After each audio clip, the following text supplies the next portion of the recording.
Trying something pretty different today. I'm doing the voiceover for my vlog for January. And I was really struggling with the tone of the vlog because I was trying to mesh what I filmed and talked about on camera with what I was thinking about the month and with my notes for my voiceover, and I felt like what I was trying to say in the voiceover, it wasn't clashing with what I said on camera, but it also just was like two things were happening at once. So anyway, in this vlog, I have scrapped all of the on-camera talking because I was like, you know what? This doesn't make sense. I can't go back and edit that or re-say it, so we're just gonna scrap it and do a voiceover. So, hello. Welcome to a vlog. I'm recording the voiceover for this more than halfway through February. It's okay. Hopefully it goes up today though. I would like to read to you today. I do have some notes. So in January, the first week of January got really stressful just because of some family emergency type of stuff that was going on. And I kind of just felt like I couldn't even designate like backup space to social media. Like I couldn't even have Instagram and stuff in the back of my mind. So I went off Instagram for the month. And as you could predict, the first week or so was a little tough because I was like, I want to tell my friends that I got a really nice looking, cup of coffee, or that I bought this or I did this, So there was some of that, but then that really pretty quickly after a week eased up, and I noticed so many things about how my brain was changing without Instagram and how my just attitude got better without Instagram. So instead of like turning this into a giant like here's what I hate about Instagram or here's what I miss about Instagram type of video, I'm just gonna read from my journal. I started journaling. Without Instagram, I just kind of wrote down my daily updates. It was really nice. So I'm gonna read a list. This is not organized or edited. It's just sort of a stream of consciousness. Whenever I notice something, I would go back and write it down type of list. So this is my very fancy journal. It's very legit because it's like fake leather. It's not real leather, so it's not that legit, but it's pretty nice. Okay, so being off Instagram and Facebook, by the way. I'm not super active on Facebook, so that wasn't a big deal, but here we go. Okay, so I wrote down my art journey feels more like an adventure. I feel much more relaxed and less frantic. Things that take a while are okay. So for example, I started going for walks. I cooked more for myself, all good stuff. Moments of silence are good. That was a big one where I just kind of learned to enjoy quiet time, and I didn't feel the need to like fill it up with anything. I don't feel whatever.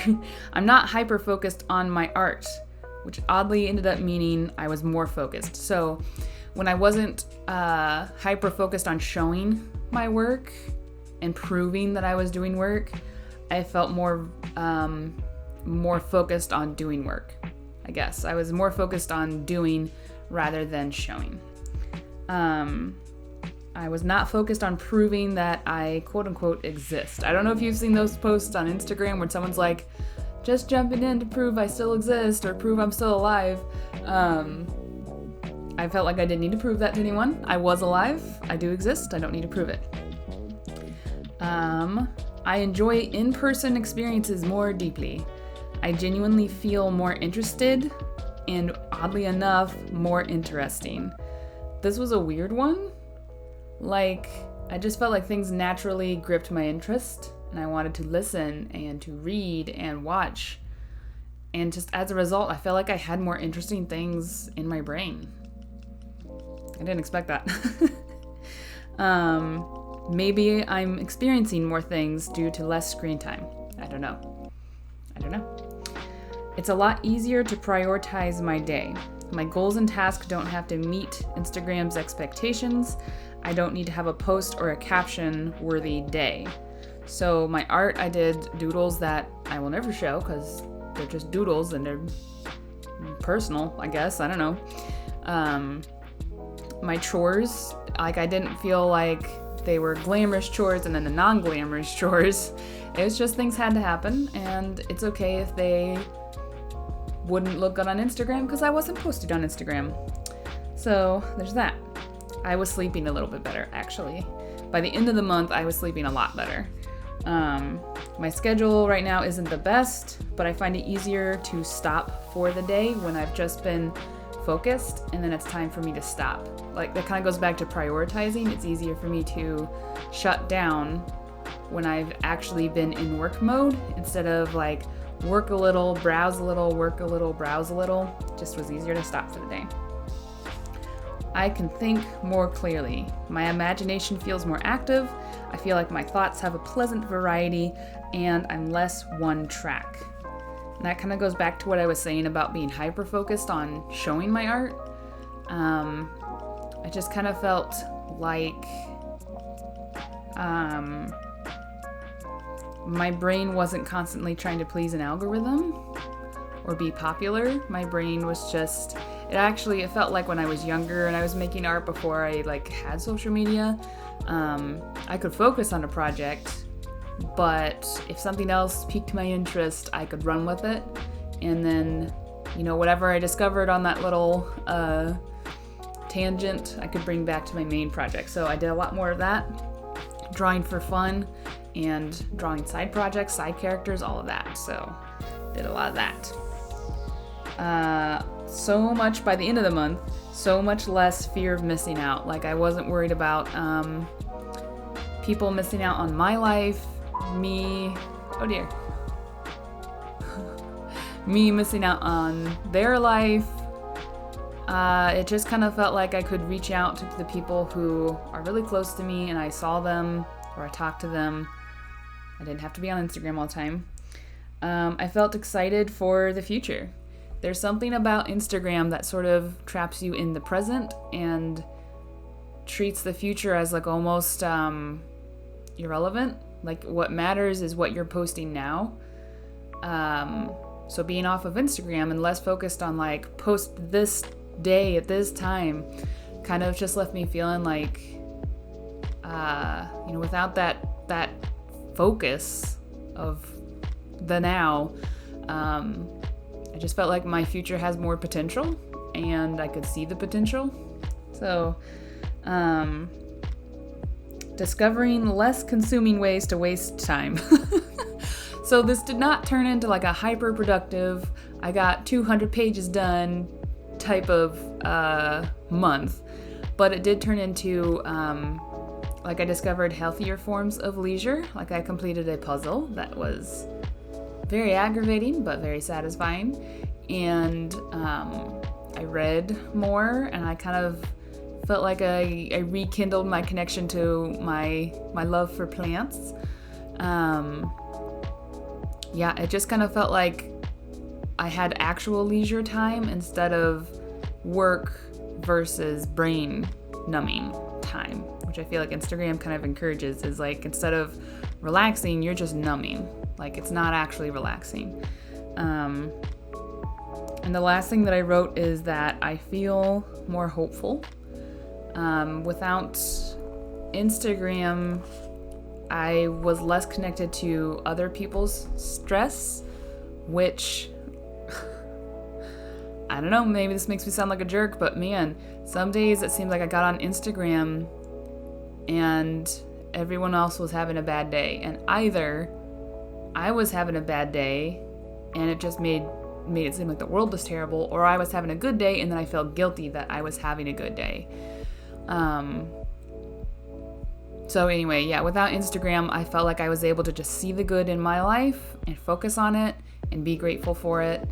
And conversely, I felt less stressed by the problems in my life. Like during January, things that stressed me out just seemed like I could deal with them. It's fine. It's no big deal. So yeah, so now it's February as I'm recording this, and I did put Instagram back on my phone, and it was okay for a while. But then just yesterday, I caught myself scrolling for a long time, just mindlessly scrolling. And because I haven't had Instagram, I haven't done that on Instagram in like a month and a half, the effects afterwards were very noticeable to me.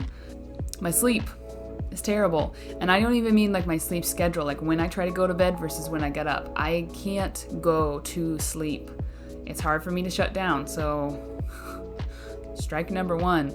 2, the comparison game. I feel like I always convince myself I'm impervious and I don't compare myself to others. But then being on Instagram, it's like it just immediately is constant. Like, oh, my life is better than that person's, but worse than that person's. I don't have that money that that person has, but I also don't have the problem. So I think overall my life is better. I compare my art skill to others, which usually ends up me feeling depressed. It's just so immediate that I'm like ranking everyone around me and ranking myself, and it doesn't stop when I put down my phone. Like that kind of thing takes a while to go away. So there was that, and then also just the feeling of anxiety when I woke up today, and it's anxiety over not doing things fast enough. And I didn't realize how much I did not miss that feeling. I woke up this morning just so sad about the fact that I can't get everything I want done in a day. And it's an impossible expectation of myself, but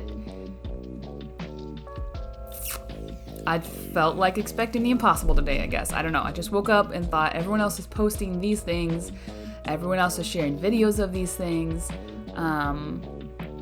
Why can I not produce at this same level? And first of all, the reality is that if I wasn't on Instagram, I could be producing a lot faster. Secondly, when I'm not on Instagram, I don't feel the same like panic urgency. I feel more like a natural inclination, like a natural drive to get my work done. Here's the comparison that I thought of, to put it on a slightly lighter note. If you guys have watched Avatar: Last Airbender, I don't think this is too much of a spoiler, and it's an old show. You've probably seen it by now. At one point, Zuko loses his firebending ability because he no longer channels his anger and his desire for, it's not really revenge, but it's kind of revenge. Like, he was pulling all of his strength and his firebending ability from this place of hate and anger. And when he stops doing that, he can no longer firebend. It's a good episode. And he has to relearn the true fundamentals of firebending and develop this more like sustainable way to approach life. So that's what I felt like, is without Instagram, it took me a little while, like that first week or so, to reconnect with my true reasons for making art. And I did notice how much more wholesome and sustainable it was to make art because I wanted to versus make art because I haven't posted on Instagram in a couple days. So being back on Instagram, I kind of felt that like I could feel the pressure it was putting on me, but in a much stronger way, I could just feel how toxic it was. Which then, on top of all the negative feelings that Instagram inspires, there was also like a frustration. Like, why can't I just use Instagram without being dragged down by it? So I have started an approach to that I think works. I've stopped using hashtags. I'm no longer trying to make every post popular. And 2, I've started posting photos of my work and kind of just random things instead of just really polished scans of my work. So I want my Instagram to be more like a scrapbook instead of a gallery. And those things seem to help. But ultimately, like the browsing and stuff is not good for me. It's not good. So I took Instagram off my phone again. I'm gonna leave it on my iPad for now, because I don't tend to browse on my iPad. I don't carry my iPad like in my pocket the way I do my phone. So I'm hoping that I can keep it on my iPad and maintain some level of self-control. So anyway, that's a lot. That was quite the monologue. I was a little worried about making this voiceover because I didn't want anything that I said to come across as criticizing individual users. But I just didn't like the way Instagram kind of told you how to be a good friend. Like, I don't want my friends to share my work or like it or comment because Instagram says that's how you show your friendship. You know, if you have something nice to say, cool. If not, you don't have to comment. If you think a friend will be interested in it and you share it, cool. If you just like it and move on without sharing, that's also cool. So I know this is different. Like, I am not actively trying to go freelance. So maybe if I was, I would think differently about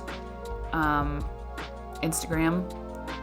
But for right now, where I'm at, I don't feel like I can actively grow my Instagram without doing significant harm to my art and my relationship to art. I don't know. I don't know what a healthy social media relationship looks like. But yeah, for right now, I'm just gonna step back, treat it like it's a casual thing, and try to focus less on what Instagram tells me is important and focus more on what I know is actually important to my life. So yeah, that was January. So we're partway through February now, and I've been filming, so I'll have a February vlog. But unrelated to Instagram, here's how my January went art-wise. I have gotten back properly into the swing of making comics. It's been a while, it feels like, since I had made regular progress on the comic, but I've gotten back to the point of like drawing the comic whenever I have a chance, and it feels really good because now my progress is truly steady and predictable, and it feels automatic to draw the comic again. It really feels like it's been years. It's probably only been like 2 months since I was that way, but it feels good to just now just make comics. Like I said, I'm gonna make comics. So that's been happening. I've gotten some stuff. I got caught up on Patreon. I kind of fell behind, but now I'm caught up, and I think I'm actually ahead. I've already ordered March's rewards. So yeah, that also feels good. And what else? I bought a bunch of markers in January. It was very, very splurgy, but I just felt like so connected to my art, and so just I wanted to follow my impulse. So I got some Copic markers to go with the Ohuhu markers I already owned, and I had so much fun doing that. I recorded 2 or 3 of those illustrations, so hopefully those will be videos in the upcoming months. I hope you guys are excited. I really do love markers, and it feels cool to use them because I used them a lot in my teens before I really knew what I was doing, and I probably only owned like 15. So it felt nostalgic to use them again. What else?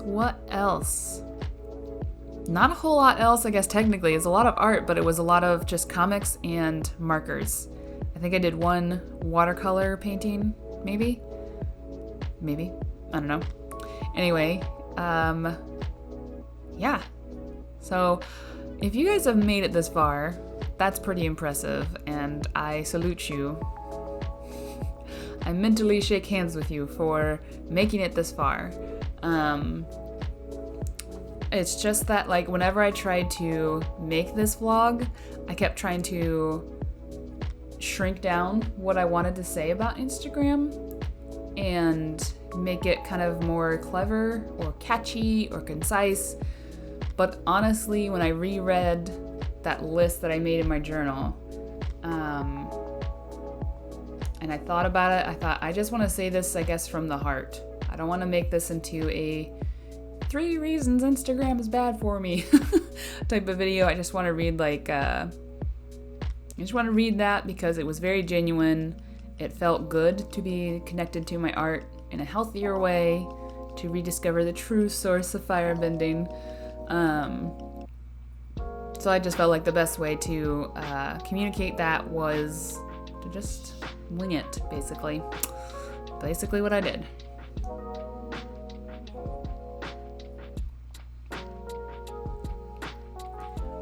I guess I could tell you where the comic stands right now. So, working on season 3. Episode 1 is done. It's ready for word balloons, and I can upload it. And season 1 is done. Episode 2. Did I say season 1? Wow. Episode 1 is ready for word balloons. It's basically done. And then episode 2, the line art is all done, so that's good. Episode 3 is probably like 25% done. I've got some panels colored, some panels inked, and some panels aren't even roughed. So I think this weekend I do have to work, but I think in the midst of working, I'm gonna try and rough out the next couple of episodes. I have them scripted, but I'm gonna try and rough them out so I can just keep on going. I would like to have like 6 episodes done before I announce a relaunch date. So I guess you could say I'm like not quite halfway there. I'm like 30% there. It's a very long comic. I slightly regret making a big project, but it's too late now and I'm pretty invested and it's not that bad. So yeah, that's where the comic stands now. I mentioned Patreon. If you're new here and somehow made it through all of this craziness, I will tell you that over on Patreon, for $5 a month, you can sign up and get a postcard and a sticker and behind the scenes goodies. For $3, you can get a sticker and behind the scenes stuff, or if you want to just pledge $1, you can see behind the scenes stuff. So the behind the scenes stuff includes characters like the one you're seeing right now, Toby. He's from a future project that I've been developing on the side. So you can see that. You can see concept art, you can see sketches, watercolor, roughs, stuff like that. I try to post once weekly. Doesn't always happen, but I try. So yeah, if you've made it this far, cool. Hope you don't mind me plugging Patreon a little bit. And I think that's actually it. And thank you for watching. I really appreciate it. And a special thank you to my patrons over on Patreon. Love you guys and I appreciate it. And I hope you guys like your January goodies that have arrived, and I hope you're excited for your Valentine's goodies that should be arriving. They will be mailed out at the end of the month. Yes. That's a lame thank you. Sorry. Thank you, patrons. Yeah. If anyone's still watching, comment down below. Comment, I'd be interested to hear your thoughts on Instagram. And if you've noticed its negative impact on your life, and most importantly, if you found a good way to integrate Instagram in a way that is healthy and sustainable and not addictive and depressing. Yeah, Let me know if you figured out a way to do that. Okay, thank you guys for watching, and I will see you in the next video. Bye.